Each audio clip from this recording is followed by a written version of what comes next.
The cardiovascular system is a very complex and probably one of the more difficult chapters, I think, in this book. Because of its complexity, I have attached a number of different videos throughout the PowerPoint, and if you take the time to pause the lecture to watch these videos, it's my hope that this content is going to be a little bit easier for you to understand. The heart pumps blood through two circulatory paths within the cardiovascular system. It pumps through the pulmonary circulation, which is the circuit through the lungs where blood becomes oxygenated. And then there's the systemic circulation, which is the circuit throughout the rest of the body in which oxygenated blood is supplied. So when you're looking at this picture, you can see that the pulmonary artery takes blood out of the heart and forces it through the lungs for it to become oxygenated.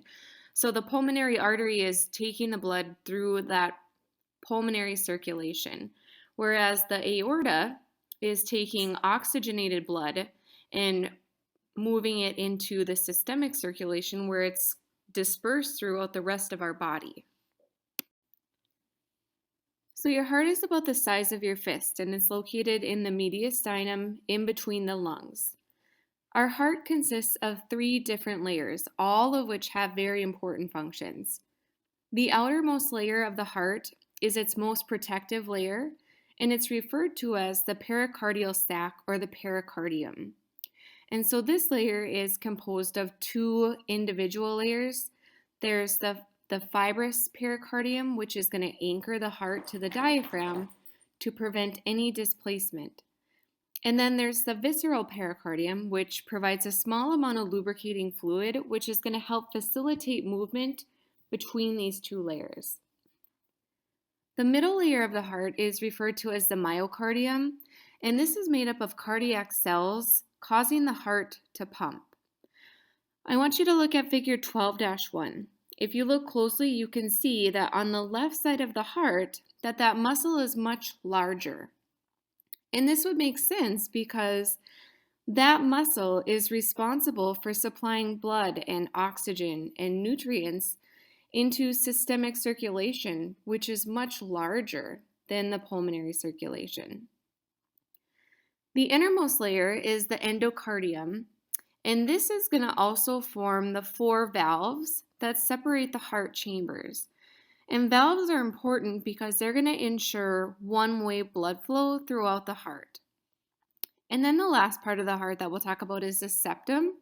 And this is what is going to separate the right and left side of the heart. So again, the purpose of the four valves are to ensure that there's one direction of blood flow. And I just want to quickly review with you how blood flows through the heart. So this would be referred to as coronary blood flow.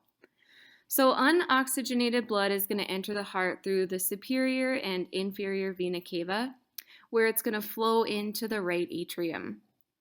Blood flows through the tricuspid valve into the right ventricle, and then it's going to pass through the pulmonary valve, entering the pulmonary artery. From here, blood flows through the lungs where it becomes oxygenated. And then once it passes through the lungs, it's going to enter in the pulmonary vein where it's going to go into the left atrium. And then the oxygenated blood is going to continue through the mitral valve where it enters the left ventricle. From here, it's going to flow through the aortic valve, entering into the aorta where it's going to flow into systemic circulation. And by understanding the basic blood flow through the heart, I think that these disorders are going to make a lot more sense. There's a video link on the bottom of this slide, so if you pause this lecture, you can go ahead and just copy that link and then search that video. And I think it just gives a really good visualization of the blood pumping through the heart. So now we'll talk about the conduction system of the heart, and this is what is going to cause our heart to beat. So an impulse normally is going to generate in the SA node and travel through the atria to the AV node, down the bundle of His and Purkinje fibers, and to the ventricular myocardium. So two important things to note here are that one, the SA node is known as our heart's pacemaker. It generates about 70 impulses a minute, which is known as the normal sinus rhythm. But I also want you to understand that all cardiac muscles can also fire off these random impulses, which is going to cause a change in that electrical activity of the heart. And so one way that we can detect this is by looking at an ECG or an EKG. They're both used interchangeably. And we'll talk more about those on the next slide. The second thing that I want you to be aware of is that the AV node is the only anatomical connection between atrial and ventricular portions of the conduction system. There's also a link on the bottom of this page, and it's really short. It's right around a minute, and it's going to give you guys a really good visual on the normal conduction system of the heart. So when we would suspect that the conduction pathway has been changed or altered, providers will oftentimes order an ECG. And what this is they're going to place several electrodes on various parts of the chest, which are going to trace the electrical activity of the heart. If there's an abnormality in the conduction system, the P, Q, R, S, and T waves are going to be shortened or prolonged. And when this happens, it's referred to as an arrhythmia or dysrhythmia. So the P wave represents atrial contraction. The QRS wave is going to represent ventricular contraction, and the T wave is going to represent ventricular relaxation. The cardiac control center of the heart is located in the medulla of the brain, and this is going to control the heart rate and contraction force based on information that is received from the baroreceptors. If the heart and contraction force needs to be increased, then the sympathetic nervous system is going to respond. Whereas if the rate and contraction force need to be decreased, the parasympathetic nervous system is going to kick in. So one really good example that I can talk about in regards to a parasympathetic stimulation is when someone is so nervous to have their blood drawn and their heart is going a million miles an hour, that parasympathetic response is going to be stimulated, causing that heart rate and contraction force to decrease so much that oftentimes these people will pass out. And so you'll oftentimes hear of this type of situation referred to as a vagal response. And this is because of the relation to the vagus nerve. So to keep those two straight, the sympathetic nervous system is going to result in tachycardia, and the parasympathetic nervous system is going to result in bradycardia. So here's a few factors that can cause an increase in heart rate. It should be noted that epinephrine is released during a sympathetic response. Pyrexia is fever. We all know that exercise, smoking, stress, and pain are going to increase the heart rate. But pregnancy is also going to cause a higher heart rate compared to those who are not pregnant. So again, coronary circulation is the circulation of blood through the heart. And this is going to include the blood vessels of the heart. So if you look at the aorta, you can see that there's two major arteries that branch from it, and it's the right and left coronary arteries. These two arteries branch into smaller arteries, providing a constant supply of oxygen and nutrients to the surface of the heart. Small branches also extend inward, which are going to help supply oxygen and nutrients to the myocardium and endocardium. Anastomosis, these are connections between the small branches of the left and right coronary arteries.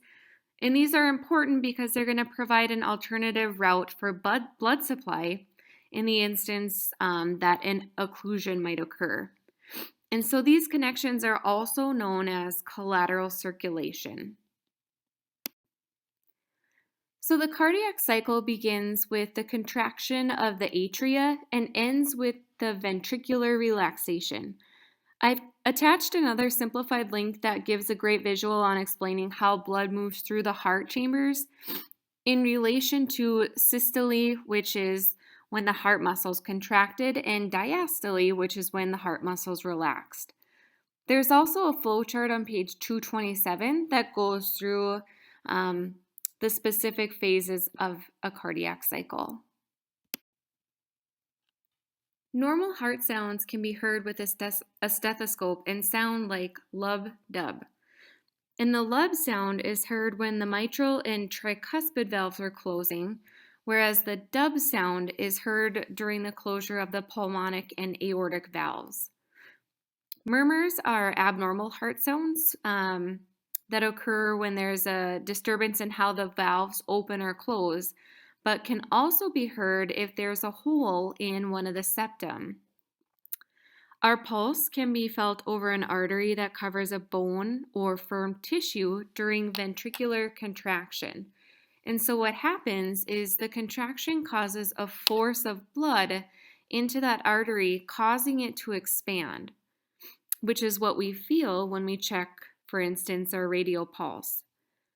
Apical pulse is the heart rate obtained by listening directly over the heart.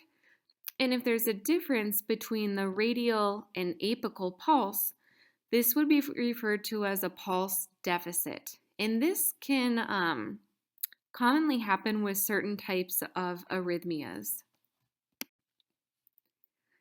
Here's an image that shows us different pulse points throughout the body. Again, we feel our pulse during ventricular systole because of the pressure it exerts on the artery. The brachial site, this is the most common area where we're going to use to obtain a blood pressure. And the radial site is going to be one of the more common sites that we use to check a pulse. When we talk about measuring cardiac function, we're looking at how effectively the heart is pumping.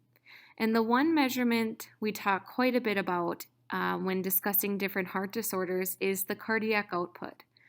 And so cardiac output looks at how much blood is being ejected from one ventricle in 1 minute. This is an important factor to look at because blood that leaves the ventricles is going to enter either the pulmonary or systemic circulation.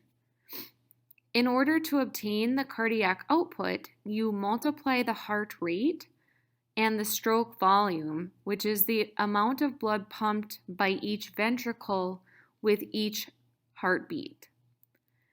Preload is the amount of ventricular stretch at the end of diastole just before systole or the contraction starts. An example commonly used to explain preload is the filling up of a balloon with air. So the more air you put into the balloon, the greater that balloon has to stretch. And so that's kind of the representation of the ventricle. And the afterload is the amount of resistance the heart has to overcome in order to open the aortic valve to push blood into systemic circulation. So if you think of the balloon again, the afterload would be represented by the knot at the end of the balloon. To get the air out, the balloon must work against that knot. Or in the case of the heart, the blood has to push against the pressure that's placed on the aortic valve. Blood pressure is determined by the pressure of blood against the arterial walls. So the systolic pressure, which is the top number of a blood pressure, is the recorded pressure during ventricular contraction, whereas the diastolic pressure, your bottom number of the blood pressure, is going to be the atrial pressure during ventricular diastole or ventricular relaxation. A healthy blood pressure is said to be right around 120/70, and these values are dependent on the cardiac output and peripheral resistance. And peripheral resistance is the force that opposes the blood flow. And so when you think of this, if a vessel is constricted, there's going to be greater peripheral resistance on that blood flow. Whereas if the vessel's dilated, there's going to be less of an opposing force on that blood that's flowing. Other factors that can affect blood pressure include blood volume and its viscosity, so how thin or thick it is, the heart rate and the contraction force, and then the elasticity of the arterial vessels. What I want you to understand about the sympathetic nervous system and its effects on blood pressure are that if there's an increased sympathetic stimulation, blood pressure is going to increase. If sympathetic stimulation is decreased, then vasodilation is going to occur, causing blood pressures to come down. There's also hormones that can contribute to blood pressure changes, such as ADH, aldosterone, and the renin-angiotensin-aldosterone system. When ADH is increased in the body, the amount of water that's moving through the tubules of the kidney is reabsorbed into the bloodstream. And so what happens is this causes an increased blood volume. Aldosterone also causes an increased blood volume because it increases the reabsorption rate of sodium and water. And we all know that with sodium, water will follow. So it's going to cause us to retain that much more fluid.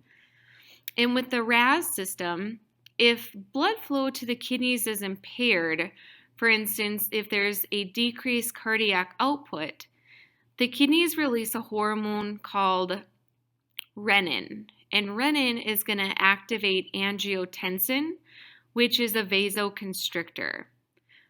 Renin also is going to increase aldosterone secretion, again, which is going to increase blood volume because of the increased rate of which sodium and water is reabsorbed.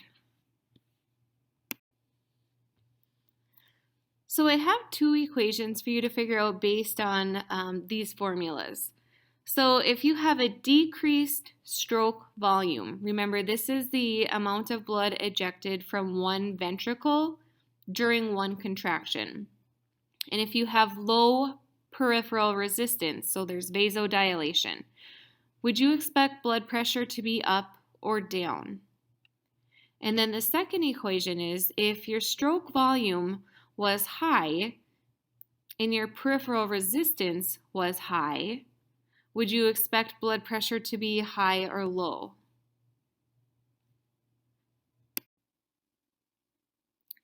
Here are some different diagnostic tests used when assessing the heart. So we talked about the electrocardiogram or ECG and how it measures the conduction system of the heart. Auscultation, again, this is done through using our stethoscope, and we can hear any sounds that would be abnormal, such as a heart murmur. Echocardiograms, this is an ultrasound of the heart and can be useful in determining any valve abnormalities, congenital defects, or any other structural abnormality. Exercise stress tests, these are useful to monitor the heart's activity during any type of physical activity. They can also be useful when assessing the general cardiovascular function, as well as if there's any exercise-induced arrhythmias. Chest x-rays can show the size and shape of the heart. Cardiac catheterization, this is going to measure the different pressures inside the chambers of the heart, and it can also indicate blood flow to and from the heart. And then an angiogram, this is done to assess the blood flow within the coronary arteries. And it's especially useful when detecting or if you suspect any type of obstruction. Here are a couple more diagnostic tests. So Doppler studies can be used to record the sounds of blood flow, which can be useful in detecting obstructions in the peripheral vessels.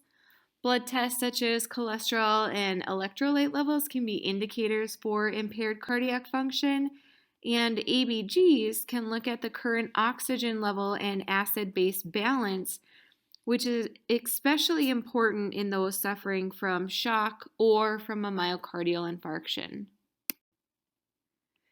This is what an angiogram would look like. So this image is showing a stenotic area of the left anterior descending artery.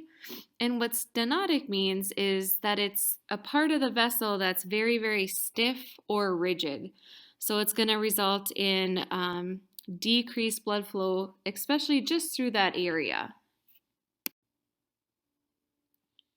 Treatment of cardiovascular disorders frequently involves dietary changes, exercise programs, and cessation of cigarette smoking, as well as drug therapy and possible surgery. Here are a couple different medications that all work in different ways in order to keep the heart pumping efficiently. So there's vasodilators, which are going to reduce peripheral resistance. Beta blockers are going to prevent stimulation of the sympathetic nervous system. Calcium channel blockers are going to decrease cardiac contractility and promote vasodilation.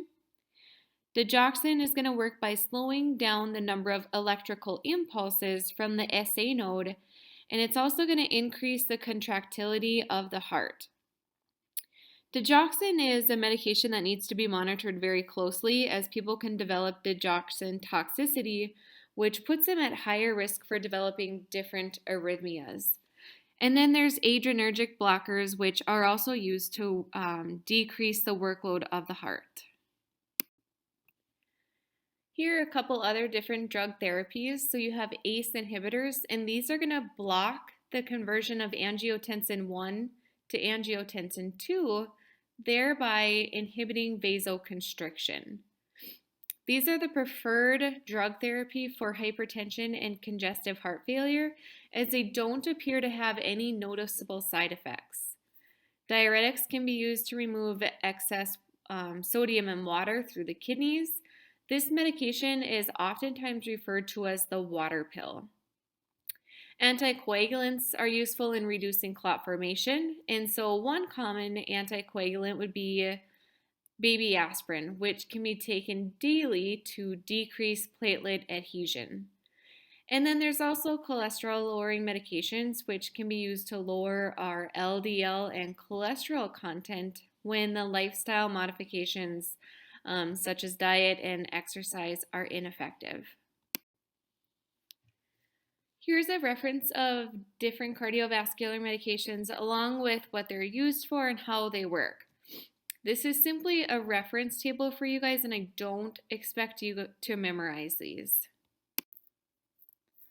Coronary artery disease develops when the major blood vessels that supply the heart become damaged or diseased.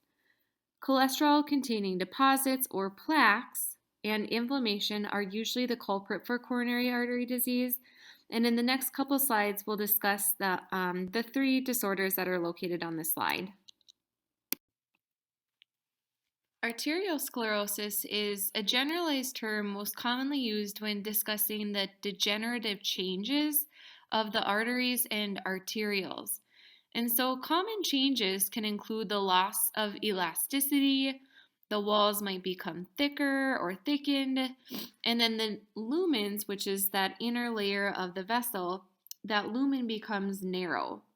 And common causes of these degenerative changes include hypertension. Atherosclerosis develops when cholesterol plaques and thrombi obstruct the larger arteries such as the aorta and the coronary and carotid arteries. These are usually caused by diets high in cholesterol and fat, lack of exercise, and high levels of stress.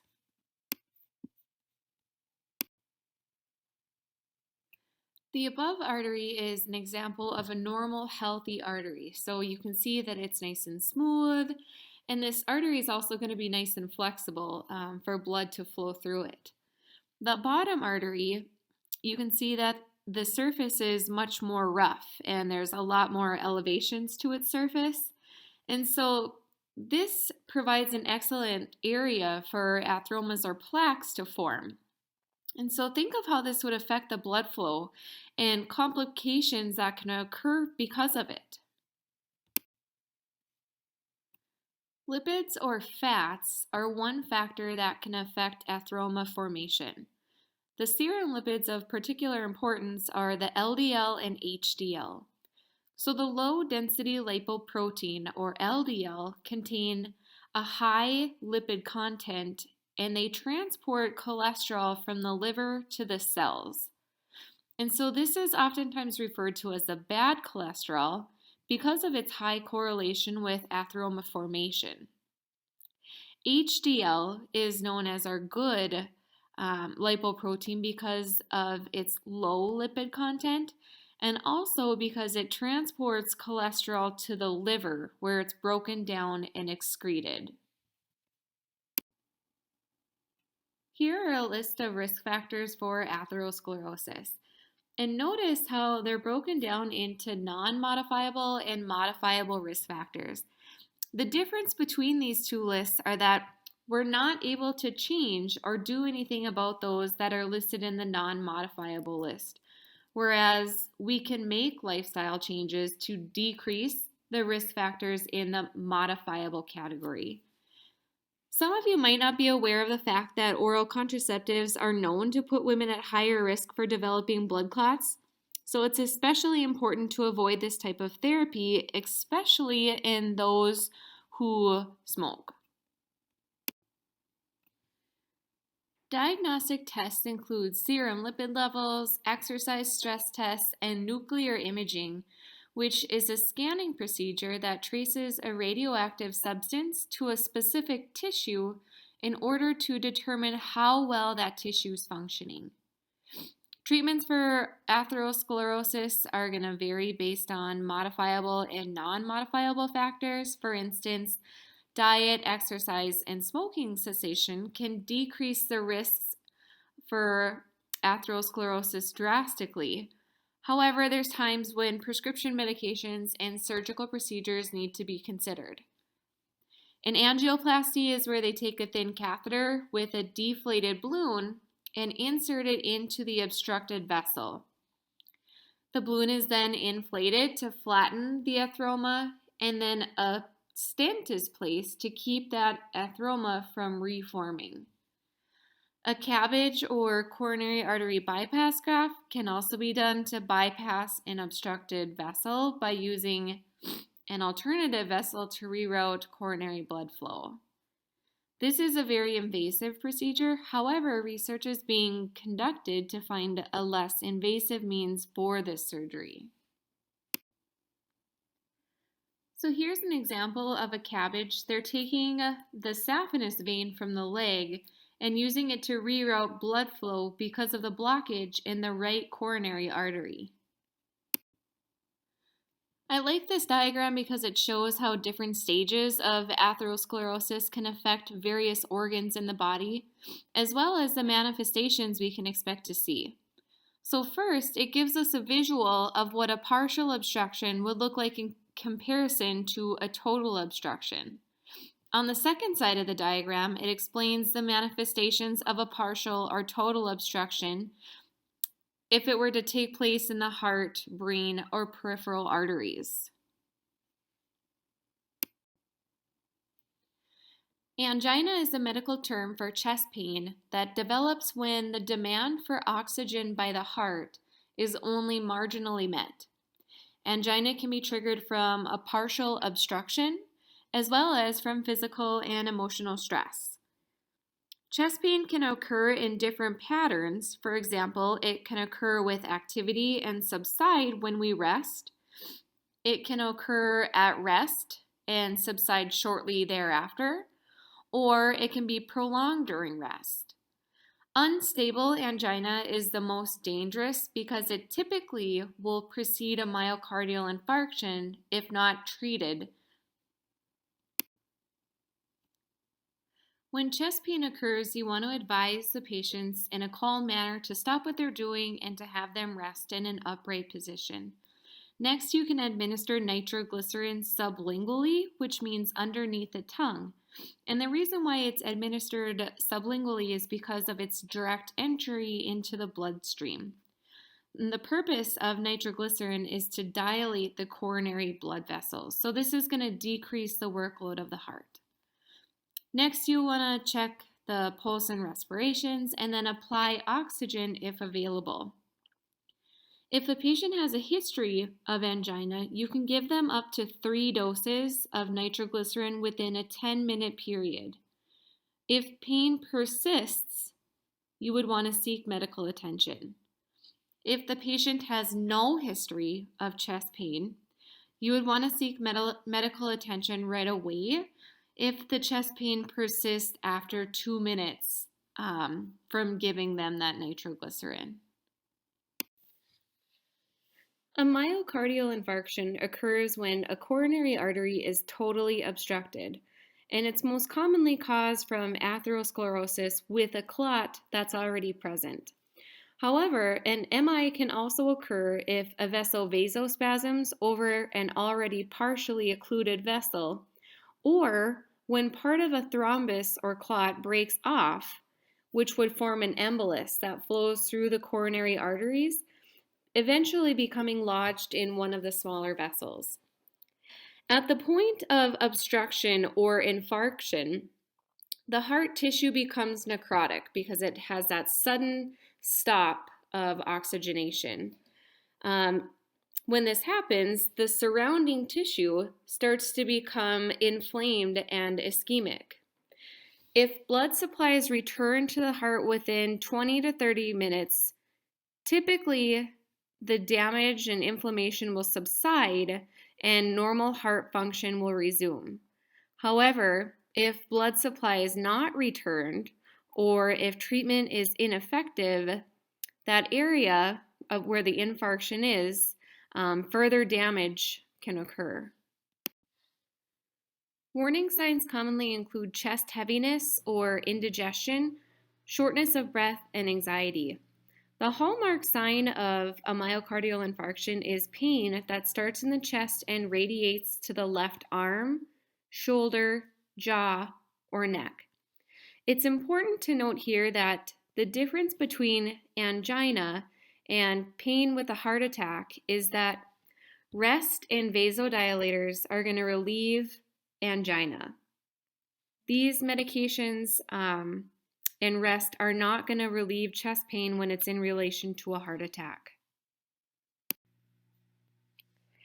There are a number of tests that can indicate the occurrence of a myocardial infarction. However, an ECG and elevated cardiac isoenzymes are going to be the key diagnostic factors. And specific cardiac isoenzymes that they're going to be looking at are the CKMB and LDH1. There are a number of complications that can occur after a myocardial infarction. Ventricular arrhythmias are the major cause of death within the first hour after a heart attack. Cardiogenic shock will develop if a large portion of the myocardium is damaged, resulting in decreased cardiac output and hypoxia. Congestive heart failure can typically develop a couple days post-heart attack because ventricular contractions become impaired, which is going to result in blood backing up into the pulmonary or systemic circulation. Less frequent complications include rupture of the necrotic heart tissue, which can be seen in those who have a ventricular aneurysm or those with severely uncontrolled hypertension. And lastly, thromboembolisms can develop and dislodge. And so if you think back to the normal blood flow through the heart, if the clot is located in the right side of the heart, it would travel to the lungs. Whereas if the clot was located in the left side of the heart, it would enter into systemic circulation, most likely becoming lodged in the brain.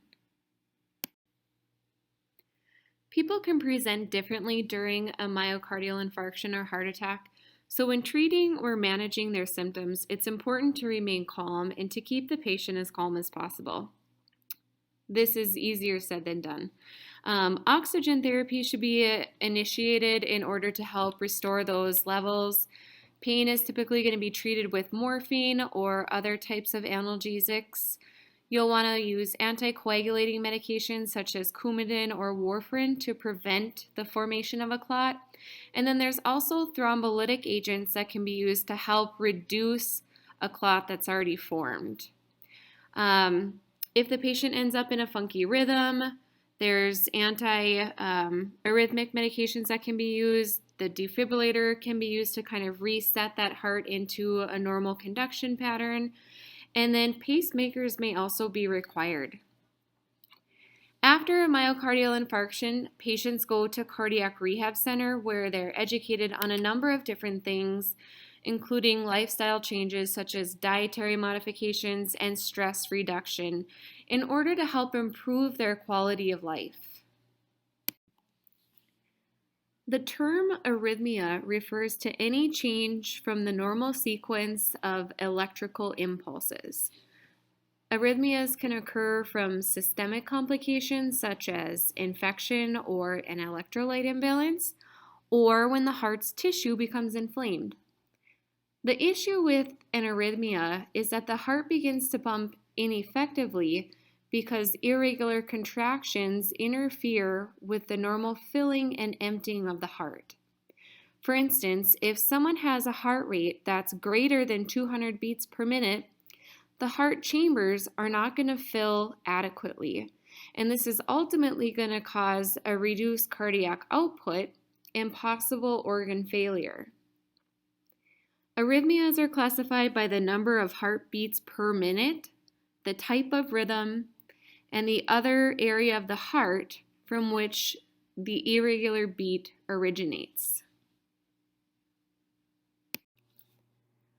The SA node is known as the heart's pacemaker, and it fires right around 70 beats per minute. So this is known as the normal sinus rhythm. When the SA node fires less than 60 beats per minute, it's referred to as bradycardia. If the firing occurs at greater than 100 beats, usually 100 to 160, this is referred to as tachycardia. And then a sick sinus rhythm occurs when the SA node misfires, causing episodes of bradycardia and tachycardia. And oftentimes this is going to require a pacemaker for that to be more of a normal heartbeat. Atrial conduction abnormalities develop in the atria and are the most common type of arrhythmia.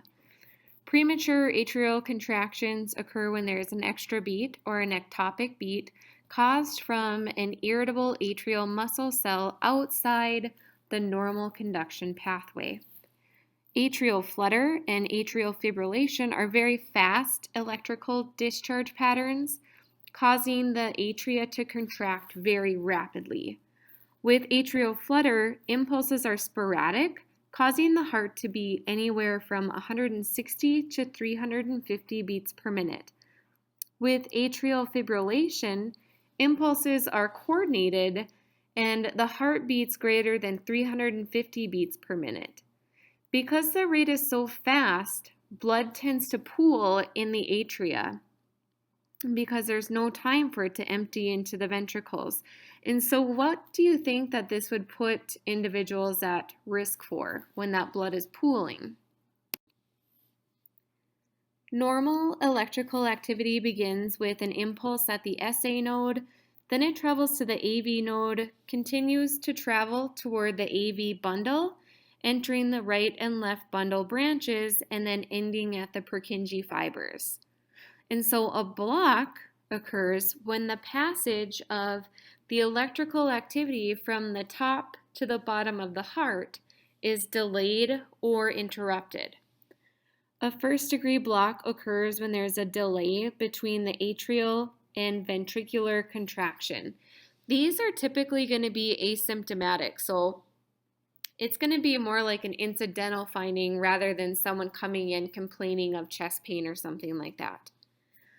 A second-degree heart block occurs when there's a longer delay between the atrial and ventricular contraction, periodically causing a missed ventricular contraction.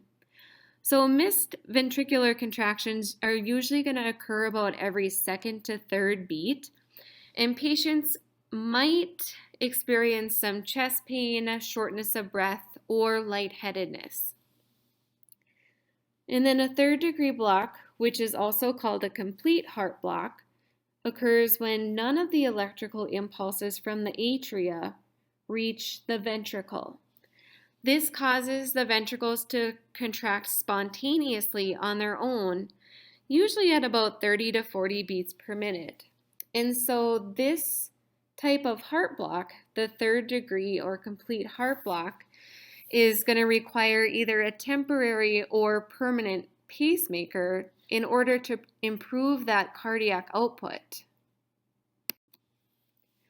Ventricular abnormalities originate in the ventricles. A bundle branch block occurs when there is an interference in either the right or left bundle branch. However, cardiac output is not typically going to be affected with this type of arrhythmia. Ventricular tachycardia occurs when the ventricles contract greater than 100 beats per minute. The problem with VTAC is that the ventricles don't have time to fill completely, resulting in a lower stroke volume and decreased cardiac output. Ventricular fibrillation develops when the muscle fibers of the ventricles contract independently, causing the heart muscle to quiver. If this arrhythmia is not resolved, it can lead to cardiac arrest, which is the cessation of any and all cardiac activity.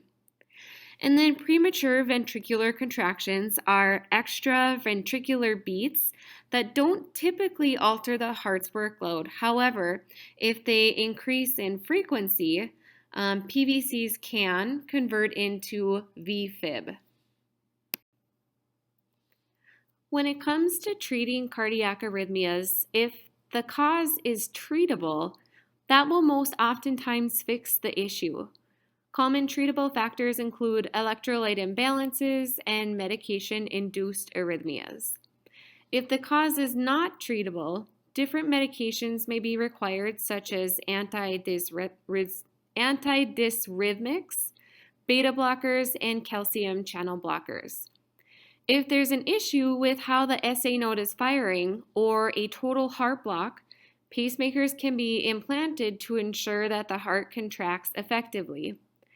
Pacemakers can work a couple of different ways. They can be temporary or permanent implants, and they can also stimulate heart contractions on an as-needed basis or have total control over the heart's contractility. Also, defibrillators can also be used in order to set a heart back into a normal sinus rhythm.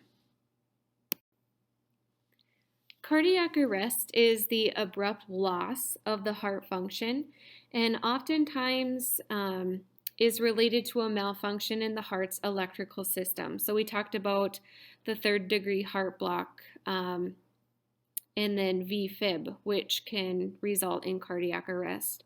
Other causes can include electrolyte imbalances such as potassium, if there's insufficient oxygen, and also if there's excessive vagal nerve stimulation. So remember, the parasympathetic nervous system, when that's stimulated, that's going to bring that heart rate down. Well, if it brings it down too much, it can result in cardiac arrest. Congestive heart failure develops when the heart muscle is unable to maintain its pumping ability. Causes can include a problem within the heart itself, such as a valve defect, a condition that increases the workload of the heart, such as hypertension, or a combination of the two. Both right and left-sided heart failure result in a decreased cardiac output. When we have decreased cardiac output, our body compensates in two ways: through the sympathetic nervous stimulation and through renin and aldosterone secretion from the kidneys. We know that the sympathetic stimulation is going to increase the heart rate and force. And then renin and angiotensin are going to increase blood volume and also constrict those vessels. And so these are done in the attempt to increase cardiac output. Compensatory mechanisms are only able to maintain cardiac output for a small amount of time before the heart muscles just become too weak. There's backward and forward effects when it comes to congestive heart failure. With the backward effects, the chamber and blood vessels behind that failing ventricle, that's not emptying properly are going to result in accumulation or the congestion of blood. So therefore, behind that ventricle that's not working, pressure is going to start to increase in those areas. And that's where we get the term congestion. Whereas the forward effects of the ventricle that's working ineffectively, there's going to be a decreased cardiac output because that ventricle is not able to push that blood into either systemic or pulmonary circulation. So here's an example of left-sided heart failure, including the compensatory mechanisms.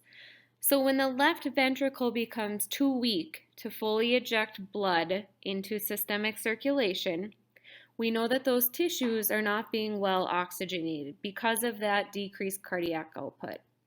So when the kidneys are lacking oxygen, what happens is they release renin and aldosterone, which cause that blood volume to increase and vessels to vasoconstrict. So it's done in an effort to increase that cardiac output. So now we have this left ventricle that still isn't able to empty appropriately, and we have this increased blood volume. So what happens is because the blood is unable to fully empty from that left ventricle, it's going to start to back up into pulmonary circulation, resulting in pulmonary congestion. Signs and symptoms of left-sided heart failure are related to the pulmonary congestion. So these people are going to have difficulty breathing due to the fluid accumulation in the lungs, and this is especially noted when they're laying down. They're going to have coughing spells, and this is again going to be related to the fluid in the lungs. They may also notice hemoptysis, which is blood-tinged sputum, and this can happen because of that increased pressure. It can cause those capillaries in the lungs to rupture, which is going to give you some bleeding, which would explain the blood-tinged sputum. Paroxysmal nocturnal dyspnea, this is shortness of breath that occurs during sleep, and it's caused from a large amount of fluid that accumulates in the lungs. So people with left-sided heart failure will oftentimes sleep sitting up to avoid waking up in the middle of the night gasping for air. Here's a diagram explaining right-sided heart failure. So here, the right ventricle is unable to fully empty, causing a decreased blood volume entering the left side of the heart and systemic circulation. So again, because tissues are not being perfused, the kidneys are going to release renin and aldosterone, causing the vessels to constrict and blood volume to increase. So now we have this increased blood volume and a right ventricle that's not going to fully empty. So this is going to cause blood to back up into systemic circulation, manifesting in the lower extremities, digestive tract, and neck veins. So looking at the anatomy of the heart and thinking where this blood is going to back up, we can figure out that pressure is going to be increased in the superior and inferior vena cava. So manifestations are going to include dependent edema to the lower extremities, jugular vein distension, which can be visualized by a pulsating neck vein, increased pressure on the portal veins, which is going to cause the spleen and liver to enlarge. And then with systemic congestion, this can also cause fluid to pool in the abdominal cavity, which is also known as ascites. It's important to note that with acute right-sided heart failure, that patients should seek medical attention immediately to reduce brain damage because of the lack of oxygen that the brain's getting. Treatment for congestive heart failure includes treating the underlying problem if possible. So for example, hypertension. Otherwise, you can avoid strenuous activity, take prophylactic measures, and have a healthy diet. There's also medications that can be used, such as ACE inhibitors, which are going to reduce renin and vasoconstriction, making backup congestion less severe. And then digoxin can also be used to increase cardiac output. Antihypertensives can maintain a stable blood pressure, and diuretics can be used to decrease sodium and fluid retention. Congenital heart defects are structural defects in the heart that usually develop during the first 8 weeks as an embryo. However, environmental factors can also contribute to their occurrences. Defects can occur in the valves, which are going to affect the blood flow, or in the septum, which can allow for the mixing of oxygenated and unoxygenated blood. Defects can also develop in larger vessels such as the aorta and pulmonary artery. One of the biggest complications with congenital heart defects is that there's a decreased oxygen supply to the tissues. One way of classifying different congenital heart defects is if the patient presents with cyanosis or acyanosis. And so an important factor when determining this is that we know that blood is always going to flow from high pressure to low pressure. So if blood is shunted from the left side of the heart to the right side of the heart, there's oxygen-rich blood mixing with unoxygenated blood. With this type of abnormality, because systemic blood flow is still oxygen-rich, cyanosis will not be present. With a right to left shunt, we have unoxygenated blood from the right side of the heart bypassing the lungs, entering directly into the left side of the heart. Because of the large amount of unoxygenated blood entering into systemic circulation, individuals will typically present with cyanosis, or that bluish color in their lips and nails. So again, the biggest thing with congenital heart defects, unless our body is able to compensate, is that there's a decrease in oxygen supply to the body. One way our body is able to compensate is through stimulation of the sympathetic nervous system. And so we know that what happens with this is that heart rate is going to increase in the effort to increase cardiac output.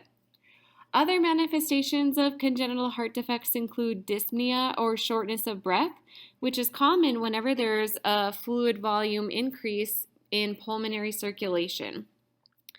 Club fingers, activity intolerance, and delayed growth are all going to be direct effects of inadequate oxygen in general circulation. Diagnostic tests include different imaging studies, cardiac catheterization to assess the heart's blood flow, and ECGs to look at the heart's electrical activity. Surgical repair can also be done to close any abnormal openings or replace valves or vessels. Ventricular septal defects occur when there is an opening in the septum between the ventricles. Pressure is usually higher in the left ventricle, which dictates how blood's going to flow. So because the pressure is higher in the left ventricle, we know that blood moves from high to low. So it's going to be a left to right. And because the blood is oxygenated, this would be an example of an acyanotic defect. Valve defects most commonly occur in the aortic and pulmonary valves. Valve complications can either be from stenosis or the narrowing of a valve, which is going to restrict the forward flow of blood, or from valve incompetence, which is the failure of a valve to close completely, allowing blood to leak backwards. With a mitral valve prolapse, the mitral valve is abnormally thickened, causing a narrow opening into the left ventricle. Because of this, the left atrium becomes enlarged due to its increased workload in moving blood into the ventricle. Valve defects usually need to be replaced with a prosthetic, which can last up to 10 years, And although there's a number of life-saving benefits to these, there's also risks, including a higher risk for infective endocarditis and clot formation. Tetralogy of Fallot is the most common cyanotic congenital heart condition, and it gets its name because there's 4 defects in the heart, and we'll talk about these on the next slide. But with these 4 abnormalities, the pressure within the heart is altered, so it's going to create a right to left shunt. And because of the large amount of unoxygenated blood entering directly into systemic circulation, patients are going to present with cyanosis. So here's an image from your book showing the 4 defects. You can see that the pulmonic valve is stenotic, which is going to restrict the forward flow of blood, causing the right ventricular to hypertrophy. There's also a hole in the septum separating the 2 ventricles, and the aorta is directly over the septum when its normal location would be connected to the left ventricle. Rheumatic fever is a systemic inflammatory condition caused by an abnormal immune response to certain strains of hemolytic streptococcus, such as tonsillitis or strep throat. Antibodies form and react with the connective tissues, causing inflammation in the skin, joints, brain, and heart. The heart is the only site where scar tissue forms, causing rheumatic heart disease. During the acute stage of rheumatic fever, inflammation can affect 1 or more layers of the heart. So pericarditis would be the inflammation of the outer layer, where endocarditis would be the inner layer of the heart, including the valves. The valves become ineffective because of small growths called verrucae form along the outer edge of the cusps, and this is going to disrupt the blood flow. The mitral valve is the most commonly affected valve, causing a decreased output from the left ventricle. Inflammation also takes place in other areas, including the larger joints, skin, wrists, and the basal nuclei in the brain. Common manifestations we see with brain involvement include sporadic movements in the face, as well as in the upper and lower extremities. Other signs and symptoms of rheumatic fever include low-grade fever, leukocytosis, and just an overall feeling of down. Diagnostic tests include heart function tests, diagnostic imaging, and blood work, including a CBC and antibody titers, looking specifically for anti-streptolysin O. The most common treatment for rheumatic fever is penicillin, which is also used prophylactically prior to any invasive procedure. Anti-inflammatories are another form of treatment used with rheumatic fever. Depending on the extent of valve damage, they may also need to go in and replace that valve in order to prevent further heart damage or heart failure. Infective endocarditis causes destruction and permanent damage to heart valves. There's 2 forms of infective endocarditis: subacute, which is caused by organisms of low virulence like our normal flora, and acute, which is caused by organisms of higher virulence such as Staphylococcus aureus. In both types, the microorganisms attach to the endocardium, causing inflammation and vegetations to form on the valve cusps. Vegetations are large masses combined of fibrin strands, platelets, blood cells, and microbes. Those who are at higher risk for developing infective endocarditis are those who already have a valve defect, those who are septic, and those who are immunocompromised. With subacute infective endocarditis, there's an insidious onset along with various new heart murmurs. Patients present initially with a low-grade fever, fatigue, and anorexia. The spleen enlarges over time, and Osler's nodes can form on the fingers. In severe cases, congestive heart failure may develop. And with acute infective endocarditis, there's a sudden onset with manifestations including fever, chills, and drowsiness. The heart valves are badly damaged, causing severe impairments in the heart's function. With both cases, septic emboli can develop, causing infarctions and abscesses in remote sites. Remember, an emboli is when a piece of a clot breaks off and starts traveling through the circulatory system. In order to diagnose and treat infective endocarditis, blood tests are done to confirm the infectious agent. Pericarditis is the inflammation of the pericardial sac, which is the outer layer of the heart that anchors it to the diaphragm. Pericarditis can be acute or chronic. With acute pericarditis, the pericardium becomes inflamed, causing friction between the two layers. And when this friction develops, it's going to cause chest pain for the individual, but it's also going to cause a friction rub, which sounds like sandpaper rubbing against each other. And you can hear that when you listen to their breath sounds and heart sounds with a stethoscope. Pockets of fluid or exudate can also develop within the pericardium, which is known as an effusion. Fluid that develops around the heart is going to restrict its expanding and filling capabilities, causing blood to back up into systemic circulation. And we know that manifestations of that are going to be distended neck veins. Another manifestation is a pulseless paradoxis, which is a drop in the systolic blood pressure during inspiration of greater than 10 millimeters of mercury or more.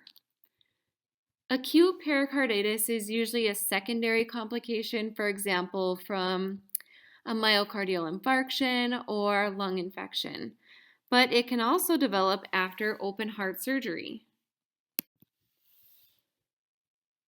Chronic pericarditis develops when fibrous adhesions form in between the pericardial membranes, ultimately restricting the heart's ability to pump, which is going to decrease cardiac output.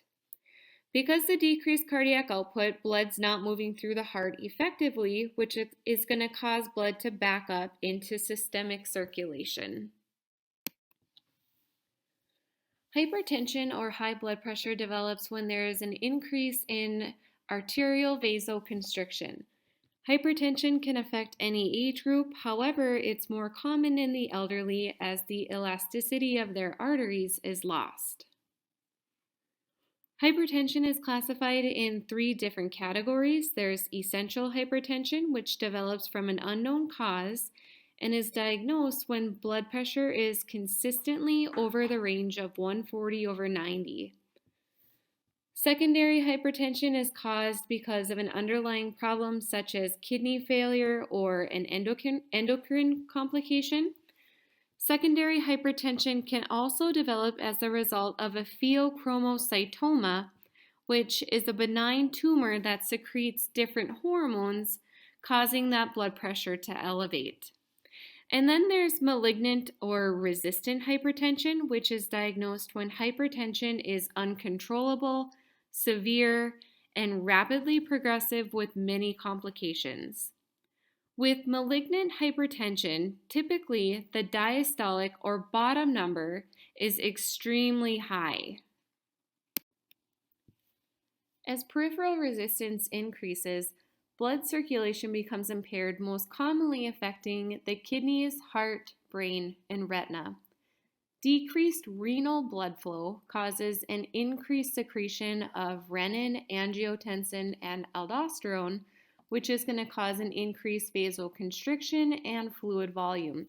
And this is going to further increase blood pressure. There's a number of ways to manage hypertension, such as modifying predisposing factors such as high sodium intake, being overweight, and smoking. There's also medications that can be used. For instance, diuretics are going to increase the excretion of sodium in water, which is going to reduce fluid volume. There's also a number of different antihypertensives that work differently For instance, blocking the sympathetic nervous system or increasing vasodilation or decreasing vasoconstriction. Peripheral vascular disease refers to any abnormality in the arteries and veins outside of the heart. We talked about degenerative changes of vessels at the beginning of this chapter, but here's a little bit more on how the disorder can present in a patient. The most common site for plaque to develop include the abdominal aorta, which is the last section of the aorta that supplies the abdomen with blood, as well as in the femoral and iliac arteries. Obstructions can be partial, typically manifesting in the lower extremities as weakness or numbness and tingling. Legs are oftentimes going to appear very dry and have sparse amounts of hair due to poor tissue perfusion. Pedal pulses, which is the pulse that you feel on the top of the foot, these are also going to be diminished. If a complete occlusion occurs, for instance, if a clot or embolus forms in an already partially occluded vessel, manifestations could include necrotic and gangrenous tissue, as well as ulcer formation. There are different ways to go about treating peripheral vascular disease, such as slowing the degenerative changes to the vessels, for instance, making lifestyle changes. You can maintain the circulation in the lower extremities by wearing TED hose or taking part in exercise. And then you also want to manage complications that develop as a result of this disorder, such as ulcers and things like that. An aneurysm is the localized dilation and weakening of an arterial wall, usually caused by atherosclerosis, trauma, infections, or congenital defects. The most common sites include the abdominal and thoracic aorta. Aneurysms can form on one side of the vessel, which would be known as a saccular aneurysm. However, they can also develop around the whole circumference of the vessel, which would be known as a fusiform aneurysm. A dissecting aneurysm is a complication that develops when there's a tear in the intima of the vessel that continues to tear as blood flows against it. Because aneurysms are usually asymptomatic, they usually result in rupture and hemorrhage. However, depending on the location, sometimes they can be easier to detect, such as an abdominal aneurysm that would present as a palpable pulsating mass. Aneurysms can also compress nearby areas, for instance, the esophagus, which would cause difficulty swallowing. Once an aneurysm is detected, all measures should be taken to prevent any extra force to the vessels. For instance, you'd want to maintain a stable blood pressure. You'd also want to encourage avoiding coughing or bearing down with any bowel movement. Surgical repair includes resecting the tear or placing a synthetic graft in order to relieve the pressure on that weakened area in order to prevent future rupturing. Varicose veins are basically enlarged, twisted veins that can be inherited or develop because of a buildup of pressure. We commonly see these develop in the lower extremities, especially in women. However, other common locations can include the esophagus and rectum. Varicose veins can be extremely painful and can also cause edema to the lower extremities because of the reduced arterial blood flow. The main goal when managing varicose veins is to improve circulation, and this can be done with compression stockings, frequent position changes, as well as avoiding crossing your legs. If superficial varicose veins are severe, patients can go in and have the affected veins stripped or removed. And with this type of procedure, circulation is not going to be affected because the deeper leg veins take care of the larger volumes of blood flow. So when you look at the word thrombophlebitis, by knowing what each part of the word is can help you determine what it is. So we know that thrombo means clot and itis means inflammation. So we have a clot that develops in an inflamed vein. And so what happens is because the vessel's inflamed, it creates a surface that's suitable for platelets to collect and adhere to. Whereas phlebothrombosis, this is the formation of a blood clot that's not in any relation to inflammation. Factors that predispose clot formation include sluggish blood flow, damage to the innermost layer of the blood vessel, and increased blood coagulation, which can be caused from low fluid volume, pregnancy, and increased platelet adherence. The size, location, and presence of inflammation are going to determine the manifestations related to a blood clot. For instance, if a clot forms in a superficial vein that's inflamed, we would expect to see the area as red, warm, and tender. If a large clot forms in one of the deep veins, the area might be tender and edema would be present at the distal end of the clot due to blood flow obstruction. Besides obstructed blood flow, one of the biggest complications with a clot is an embolism, which occurs when a piece of the clot breaks away, entering general circulation, eventually becoming lodged in a smaller vessel. In this section, the book specifically talks about a pulmonary embolism. So once that emboli breaks away, it travels through coronary circulation and becomes lodged in the smaller vessels as it enters the lung. And so what happens is it results in a pulmonary obstruction. Common manifestations include chest pain, shortness of breath, and cough.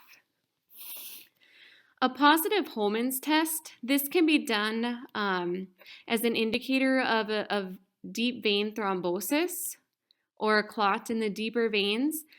And what happens is when you quickly dorsiflex the foot, pain becomes present in the calf. And so that would be a positive Holman's test. There's some evidence that's not supportive of this test because it's thought that during the dorsiflexion of the foot, that it can actually cause a clot to dislodge. To prevent clot formation, you want to promote blood flow, which can be done through light exercise, keeping the legs elevated, and compression stockings. Anticoagulant therapy can also help prevent clot formations, and then in the instance that there is a clot, there's surgical interventions such as a thromboectomy, which can be done to remove the clot either through open surgery or aspiration. Shock or hypotension develops when circulating blood volume is decreased, which can be caused from a number of things, including excessive blood loss, if the heart's pumping ability becomes decreased, or from vasodilation, which can be caused from a number of things, including a neurogenic response, anaphylaxis, and infection. As soon as the blood pressure starts to drop, different areas of the body compensate in order to keep our bodies in homeostasis. The sympathetic nervous system and adrenal medulla are stimulated to increase cardiac output. Renin secretion from the kidneys activates angiotensin, causing vessels to vasoconstrict, and aldosterone, which is going to increase blood volume through sodium and water retention. Increased antidiuretic hormone is also going to increase blood volume and act as a vasoconstrictor. Glucocorticoids released from the adrenal cortex help to stabilize the vascular system by reducing capillary permeability and enhancing vasoconstriction.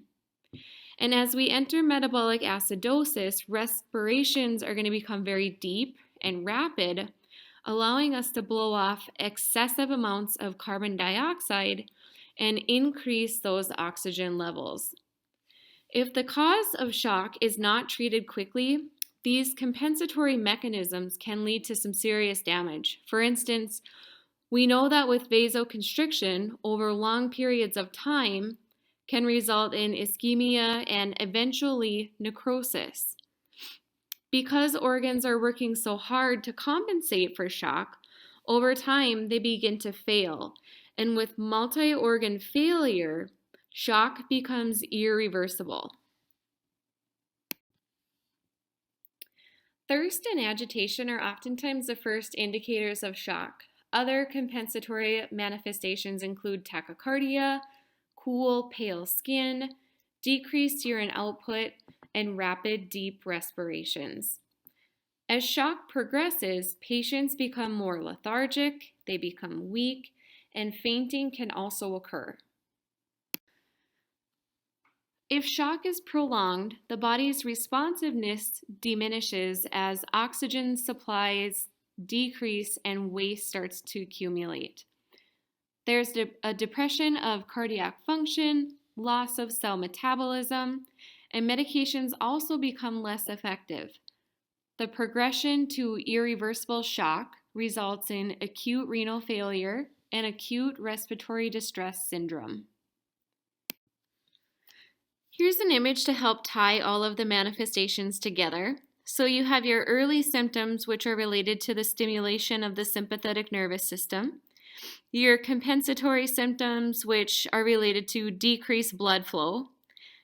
And then the progressive symptoms, where the body is just no longer able to compensate and the heart's not able to keep up. When treating someone for shock, the main goal is to treat the underlying cause as quickly as possible. For instance, if someone has gone into hypovolemic shock due to blood loss, they would need to receive large amounts of whole blood and plasma. Whereas if someone went into septic shock, you would want to treat the microorganism that's causing the infection.